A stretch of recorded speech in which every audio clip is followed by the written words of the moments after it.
Muy buenos días, compañeros y compañeras. El día de hoy voy a tratar una de las temáticas más interesantes desde la perspectiva de derechos humanos y es el tema de la discapacidad.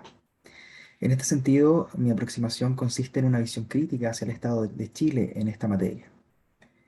En primer lugar, me gustaría señalar algunos aspectos generales. A modo introductorio, existen ciertos antecedentes que resulta necesario mencionar para tener una perspectiva respecto a esta problemática.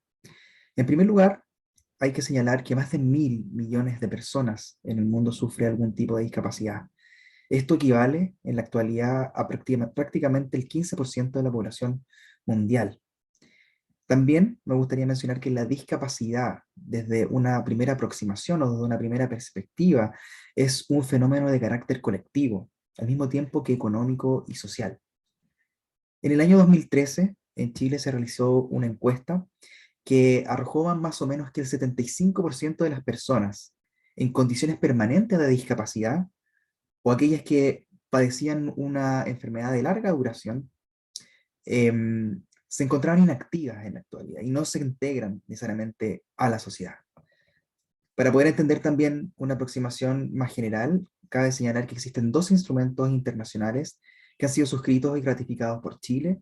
El primero de ellos corresponde a la Convención Interamericana para la Eliminación de todas las formas de discriminación contra las personas con discapacidad. Al mismo tiempo, encontramos en el sistema de las Naciones Unidas la Convención Internacional sobre los Derechos de las Personas con Discapacidad y al mismo tiempo su protocolo facultativo. En relación a la presente exposición, me voy a centrar en este segundo instrumento internacional que a mi juicio es uno de los más relevantes y que ha permitido al Estado de Chile contribuir y crecer en esta materia. Bien, la Convención Internacional de los Derechos de las Personas con Discapacidad, o también denominada CDPD, es una convención que fue suscrita en diciembre del año 2006. Bien, la Asamblea General de las Naciones Unidas adoptó esta Convención Internacional sobre los Derechos de las Personas con Discapacidad y también su protocolo facultativo. Cabe mencionar que nuestro país, con fecha 21 de julio del año 2008, se sumó a uno de los primeros grupos de países en hacerse parte de este importante instrumento internacional de los derechos humanos. La CPDP es el primer tratado de derechos humanos del siglo XXI y esa es su relevancia. En su artículo primero, por ejemplo, señala que tiene, entre otras cosas, como principal objetivo el promover, el proteger y el asegurar el goce de todas las personas que sufren de discapacidad en condiciones de igualdad, que es lo importante, con perspectiva, obviamente, desde el punto de vista de los derechos humanos y también de las libertades fundamentales que gozan estas personas. Entre sus principios orientadores se encuentran, por ejemplo, en primer lugar, el respeto de la dignidad humana y la autonomía individual. En segundo lugar, el principio de no discriminación, que sabemos que es bastante relevante, sobre todo en una comunidad que tiende a segregar, como es la nuestra. En tercer lugar, la participación e inclusión plena y efectiva en la sociedad de las personas que sufren discapacidad. Todo aquello se encuentra consagrado en el artículo 3 de aquel tratado. Al mismo tiempo, la CDPD crea un comité de expertos que tiene por objeto velar sobre el cumplimiento de todas estas obligaciones que han sido suscritas por los tratados. Este comité se llama el Comité sobre los Derechos de las Personas con Discapacidad, regulado en los artículos 34 y siguientes de aquella convención. Es en este comité donde deben necesariamente presentarse, por ejemplo, los informes de cumplimiento de las obligaciones del Estado. Pero también nos corresponde profundizar cuál es la labor propiamente del comité. En primer lugar, cabe mencionar que el comité es un órgano que está compuesto por 18 expertos independientes que supervisan la implementación de todas estas disposiciones de las que hemos hablado, tanto del artículo 1 y 2 y siguiente, y en general todas aquellas disposiciones que mandatan a los estados cumplir para contribuir a la igualdad de las personas que sufren con discapacidad. Al mismo tiempo, se encuentran obligados los estados a presentar ciertos informes periódicos ante este comité. Un dato muy freak, hace más o menos 2 semanas tuve la oportunidad de conocer a María Soledad Cisterna, que en la actualidad es la designada por el secretario general de la ONU para como una especie de enviada especial en estas materias de discapacidad y de accesibilidad en este país. Y también le correspondió en algún momento entre el 2013 y el 2016 presidir este comité, que es bastante relevante para aquellos efectos. Entre las funciones, ya dijimos, básicamente lo que hace el comité es que también reformula o formula más bien recomendaciones a los estados para poder reforzar de cierto modo la aplicación de estos derechos consagrados en la Convención. Todo obviamente desde una perspectiva muy humana, con defensa corporativa obviamente de los derechos humanos y de todas aquellas personas que sufren en particular discapacidad. También, junto con estos informes, resulta relevante destacar que, según el protocolo facultativo de la Convención, el comité también cumple un rol de recibir y también examinar las quejas individuales, lleva a cabo ciertas investigaciones para que, en el caso de que haya pruebas fiables, por ejemplo, de violaciones graves y sistemáticas de la Convención, se puedan adoptar ciertas medidas. También el comité establece ciertas observaciones generales, que son especies de interpretaciones de las normas, y también emite como estas sugerencias de carácter general a los estados para que puedan ser implementadas. Fecha clave para Chile en este 2022. En el agosto de este año, Chile debe presentar su segundo informe sobre implementación y cumplimiento de la Convención de las Naciones Unidas sobre los derechos de las personas con discapacidad, antes precisamente este comité. Pero también resulta necesario entender qué es la discapacidad. Según el artículo 2, perdón, el artículo 1, inciso segundo de esta convención, em, la discapacidad la sufren todos aquellos quienes tengan ciertas deficiencias de carácter físico, intelectuales, sensoriales y que tengan un carácter también de largo plazo. ¿Bien? Y que éstas al interactuar con la sociedad, al interactuar con estas barreras que se imponen, le impide su participación plena y efectiva en la sociedad, en igualdad de condiciones con respecto a aquellos que no la padecen. Esa es más o menos la idea central de este artículo 1, inciso segundo. También podemos tener algunas definiciones, por ejemplo, en materia de salud. Por ejemplo, la Organización Mundial de la Salud también se aproxima a un entendimiento de qué es la discapacidad. Señala que es un fenómeno complejo que refleja una interacción entre las características del organismo humano y las características de la sociedad en la que vive. Existen nuevos paradigmas. Ya sabemos que la discapacidad es una construcción relacional entre la sociedad y el sujeto. Es decir, las barreras que son impuestas por la sociedad pueden impedir, de cierto modo, la participación plena y también efectiva de estas personas que sufren en igualdad de condiciones la discapacidad. La importancia de esta comisión, de esta convención, perdón, radica principalmente en que introduce un nuevo paradigma, pero ¿desde qué sentido? Traslada esta mirada tradicional como una carencia o una dolencia que afecta principalmente a la persona en situación de discapacidad, hacia una mirada que se enfoca en las barreras que impone esta sociedad. Por lo tanto, en términos simples, lo que hacemos es avanzar desde un modelo médico asistencialista enfocado en la condición de salud de la persona hacia un modelo más social, con base en los derechos humanos y que propende también a la autonomía y a la vida independiente de todas las personas en situación de discapacidad. Así, por ejemplo, la persona en situación de discapacidad deja de ser un sujeto de caridad y pasa a ser plenamente un sujeto de derecho.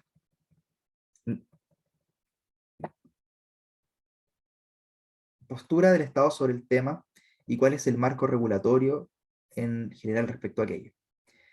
Bueno, en primer lugar, mencionar que para nuestro país la ratificación de la convención ha significado sin lugar a dudas un enorme y un tremendo desafío, pero también implica al mismo tiempo la posibilidad de ir creciendo y generando cientos avances en la sociedad para generar una más inclusiva. Existen en Chile 2.800.000 personas que sufren algún tipo de discapacidad. Esto, por ejemplo, representa alrededor de un 16.7% de toda la población chilena. Es así, por ejemplo, que se han aprobado en el Congreso Nacional distintas iniciativas legislativas que buscan alinear nuestra legislación con los principios que han sido establecidos por esta convención. Por ejemplo, tenemos la ley 20.422 promulgada en el año 2010 sobre la igualdad de las oportunidades e inclusión social de las personas con discapacidad. También tenemos la ley 20.584 del año 2012 que regula los derechos y deberes de las personas en relación a acciones vinculadas a su atención de salud. La ley 21.015 del año 2017 que incentiva la inclusión de personas con discapacidad en el mundo laboral. Y finalmente la ley 21.331, más o menos reciente del año 2021, que establece el reconocimiento y la protección de los derechos de las personas en la atención de la salud mental, entre otras. Bueno, otra función principal, no quise dejarlo fuera, es el Senadis. También ha implementado algunas políticas públicas bastante interesantes, que en actuando como organismo autónomo también contribuye a satisfacer las necesidades de las personas que sufren discapacidad.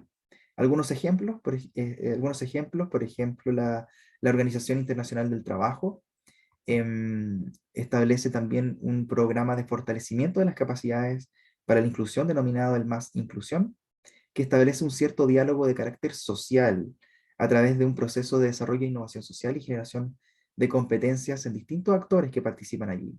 Actores públicos, la sociedad civil, el sector privado, lo que a mi juicio parece ser como la línea adecuada en este sentido. También, un producto de un trabajo colaborativo con FONASA, el SENADIS, también se establecieron que las niñas y menores de 6 años puedan tener una cobertura anual y sin tope a las atenciones de kinesiología, fonobiología, terapia ocupacional, psicología y psiquiátrica pediátrica, entre otras. En este sentido, existen estadísticas que señalan que alrededor de 1.200.000 niños y niñas podrán tener en este sentido una cobertura que les permita obtener estas prestaciones. También existe otro programa que se ha implementado, que es el Tránsito a la Vida Independiente, donde se han financiado alrededor de 213 proyectos con un presupuesto de 2.000 millones de pesos orientado a favorecer la inclusión social de ciertas personas que sí sufren discapacidad y dependencia. Además, durante el periodo de investigación, em, me fui a los estudios que han sido realizados por estos comités y finalmente me encontré con el último, que es del año 2016. El 13 de abril del año 2016 se emite un informe respecto a la situación de Chile señalando algunos aspectos positivos. El primero de ellos es la creación del Servicio Nacional de la Discapacidad en el año 2010. El segundo es la aprobación de una ley de inclusión de discapacidad, la ley 20.609 del año 2012, que establece ciertas medidas contra la discriminación. Y también la creación en el año 2009 del Instituto Nacional de Derechos Humanos. Pero también tenemos ciertas falencias y factores de preocupación que han sido advertidos por la Comisión.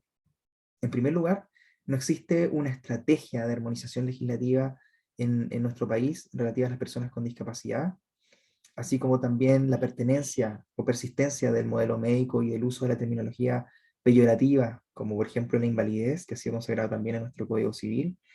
Para aquellos que son abogados, bien recordarán los incapaces absolutos del artículo 1447, que mantiene esta noción de incapaces y por lo tanto, de acuerdo a las recomendaciones, resulta necesario abandonar esta noción y este sistema de interdicción, tratando de contribuir mayormente a una vocación más de asistencia, más que supresión de la voluntad de aquellas personas, lo que evidentemente contribuye al respeto de la dignidad, la autonomía individual y la libertad de tomar las propias decisiones de aquellas personas que sufren discapacidad. En este mismo sentido, no existen, por ejemplo, en nuestro país, de acuerdo al comité, cuáles son los criterios objetivos para poder calificar y certificar la eficiencia de la que nos habla la legislación nacional. No están precisamente estandarizadas, ni tampoco están en armonía con los principios que establece la propia convención, porque no toman en cuenta las barreras que impone la misma sociedad de acuerdo al concepto que ya acabamos de mencionar más arriba.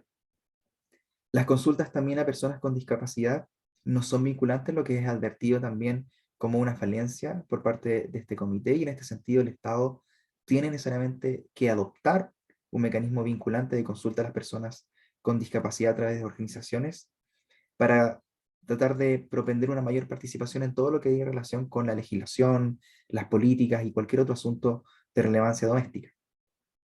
En cuarto lugar, también el comité señala que las políticas de género y las políticas de discapacidad del Estado al año 2016, recordemos, también le llama bastante la atención de que no incluyan a las mujeres con discapacidad y tampoco existan políticas y estrategias en este sentido, lo que desde luego nos genera una enorme oportunidad en la actualidad, considerando que existe un gobierno que quiere implementar una política exterior feminista, y esto puede también ser una oportunidad para implementarlo con mayor fuerza, sobre todo en aquellas personas que sufren discapacidad. Esto es lo que se llama comúnmente la interseccionalidad. ¿Cuáles son los posibles cursos de acción? Bueno, me atreví principalmente a brindar 4 de ellos. Ya hicimos referencia, por ejemplo, a esta mirada más bien integral de la unificación de normas, por ejemplo, propiciar como un eje estratégico de nuestras políticas públicas la armonización en un solo texto de varios de los derechos consagrados a favor de las personas con discapacidad. Ya vemos que existen muchas iniciativas dispersas, pero no existe una armonización ni tampoco una unificación respecto a la legislación, y en ese sentido también teniendo un solo código, un solo cuerpo normativo, podemos tener también mayor claridad y certeza jurídica de aquí hacia, o sea, desde Chile hacia lo internacional y la comunidad internacional. También posicionarnos obviamente como líder en la región en materia del respeto de los derechos humanos sobre las personas que sufren discapacidad. En este sentido, me atrevería también a señalar que podría ser una alternativa, como ha existido en algunos lugares, una especie de defensoría de la discapacidad que permita también sostener aquellas personas que son más vulnerables en nuestra sociedad. En ese sentido, por ejemplo, abogados capacitados para el ejercicio de la profesión, que tengan las competencias normativas, curriculares para poder desempeñar tal función, puede ser una alternativa bastante fiable y que nos va a posicionar, por supuesto, como líderes, no solamente en la región, sino que también a nivel mundial. También me atrevo a señalar que pueden existir ciertas alianzas estratégicas con países like-minded que tengan políticas avanzadas en materia de inserción, de no discriminación y también de universalización con países como por ejemplo Suecia, que está muy avanzado en esta materia. Cabe destacar, sí, que Chile durante el último tiempo ha establecido un comité interministerial de desarrollo social y la familia, el cual aprobó constituir el Consejo Nacional de Accesibilidad Universal, que está conformado no solamente por organismos públicos, sino que también por el sector privado, la academia y la sociedad civil para la formación de cualquier tipo de política pública, y también para establecer un plan nacional de accesibilidad. Como ya les mencionaba anteriormente, también la política exterior feminista tiene una oportunidad de integrar desde la perspectiva feminista un énfasis particular en la interseccionalidad con relación a las mujeres que padecen algún tipo de discapacidad, potenciando también a Chile como un país pionero en esta materia, considerando que sería el primero de Sudamérica en tener este tipo de política. Por lo tanto, implementar un plan que en particular se haga cargo de esta problemática tan relevante a nivel mundial, sin lugar a dudas constituye una oportunidad.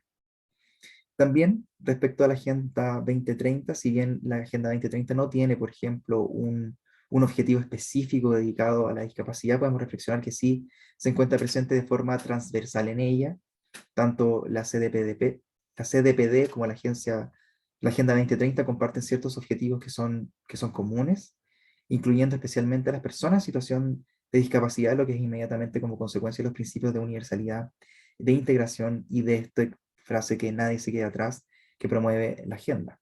Todos estos principios, por supuesto, son plenamente compatibles y complementarios con aquellos promovidos por la Convención, puesto que ambos instrumentos de cierto modo también promueven un cambio de paradigma que nos impulsa mucho más a un modelo social basado en el pleno desarrollo de los derechos humanos de todos y de todas.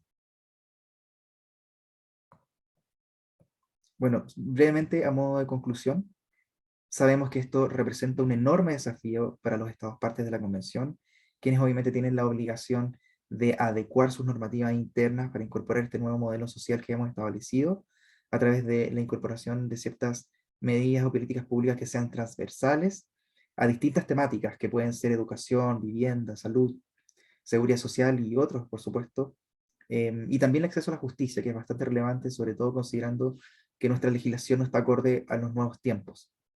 Y aquí quisiera terminar con una de las frases que me llamó bastante la atención y que considero que es una de las que más impacto genera y que es de Kant. Y dice que la caridad, desde una perspectiva de derechos humanos, es obscena. Por lo tanto, tenemos que contribuir todos a tener una mirada social, eliminando este criterio médico asistencialista, donde la persona que sufre discapacidad es una carga para la sociedad, y tratar de considerarlo a través de un proceso de integración que nos beneficie a todos. Esa ha sido mi presentación, les agradezco también la oportunidad de escucharme y muchísimas gracias y nos estamos viendo pronto, hasta pronto.